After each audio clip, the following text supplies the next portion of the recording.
our country really. Tunapoteza, we are losing our country. We are sliding to chaos. There are parts of this country, as I speak to you today, you will not go and hold a meeting if you don't pay a group of thugs 200,000 shillings, 100,000 and so on. Crime has been industrialized in our country to an extent that there are structures, who is the commander, who is the leader, and so on and so forth. Supervised by leaders, people who are in office. Because the incident that happened in Keumbu, you cannot tell me, because it's a few kilometers from Kisii town, that the county security team did not know, the county commissioner, the county commander, and the entire security team. Now, I have seen this morning, the police are acting, we will respect them because that is what they are supposed to do. But what do we tell the families that have lost 2 children senselessly in that kind of manner? Those thugs were welding batons, brand new batons, bought for them by a local politician. And surely, if the government has got resources to know, to read your WhatsApp and know that you are criticizing them and abduct you, where are those resources when someone is buying batons and pangas to go and kill wananchi? Where are those resources? Where is the intelligence when wananchi are being treated in that kind of manner? Those in government, take advice from me for free. You might feel nice and you are seated in those offices, you are being guarded and so on.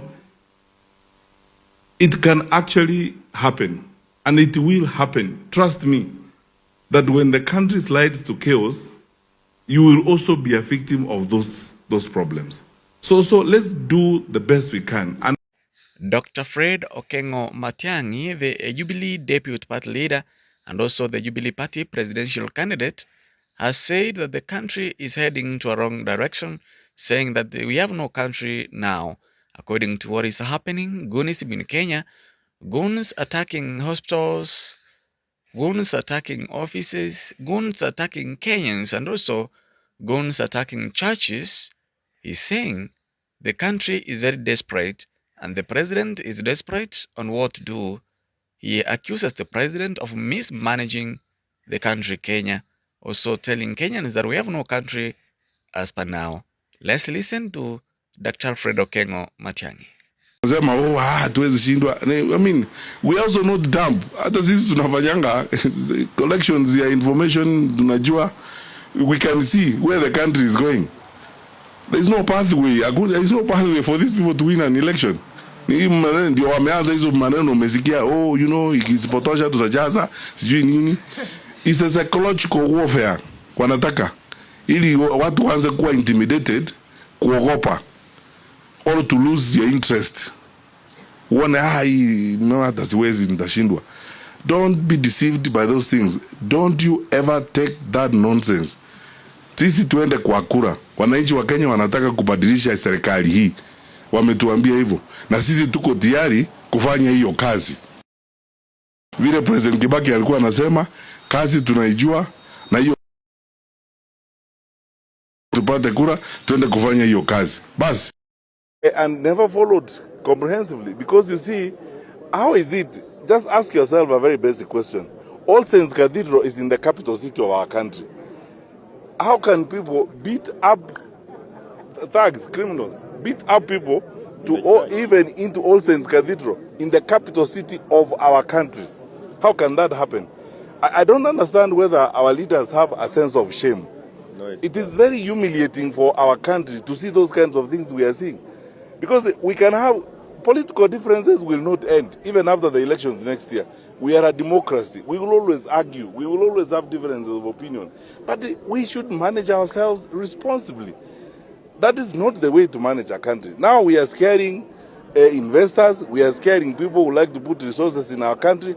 How on earth are we going to generate employment if we don't manage these things? And you cannot tell me, I have been a minister of security, you cannot tell me that the elaborate security infrastructure we have in the country does not know what is going on. Somebody is looking the other way. And that nonsense is going on around. So what Kenya needs, and I keep going back to this, and as Kenyans, we go to elections next year, what this country needs is decisive courage to clean up this mess so that our country goes back to what it's supposed to be. Because I mean, in this day and age, how can you have people with rungus running around in the capital city of our country? And how do you hope to attract investors and people to come and put resources in your country, visitors, and so on? And what crime have they done? Just to discuss a bill, which is before Parliament, that is going to their elected representatives. I mean, even if you have serious problems with comprehension, don't you see we have a problem? Hatuwezi kufika mahali eti watoto hawaendi shule, sijui matibabu hakuna chakula kwa hospitali, watu wanapiwa kila siku. I mean, one pledge I can make to Kenya as a presidential candidate, meaning if I was given an opportunity to be president of this country, there will be no good nonsense in this country. Lazima serikali iwe serikali na wakora ni wakora, na kama wakora nafanya namna hiyo, sheria iko inatuambia tufanye nini na wakora, tutafuata sheria. Lakini sio eti unaangalia pande hii watu wanabeba wakora hapa eti wao ndio wakubwa, kwa sababu ni marafiki wa serikali na ni marafiki wa mkubwa, kwa sababu wao ni marafiki wa mkubwa wa nchi, wako na kibali kufanya ushenzi kama huo. It cannot work.